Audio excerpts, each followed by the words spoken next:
Hi everyone, in this video I'm going to show you how you can change your Facebook page category.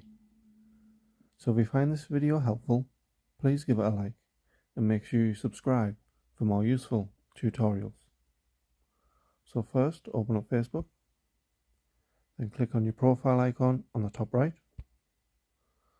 Once you're on here, just go to Pages, then select the page you want.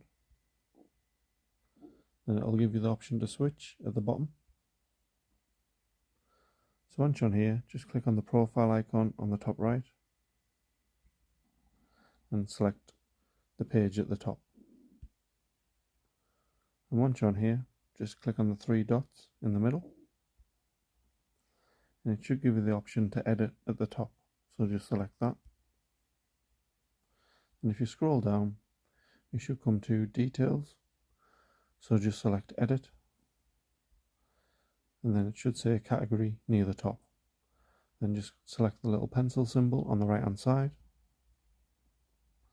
and then you can just type in whatever category you want.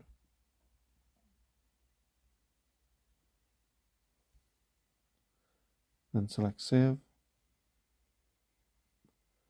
and that's how you can change your Facebook page category.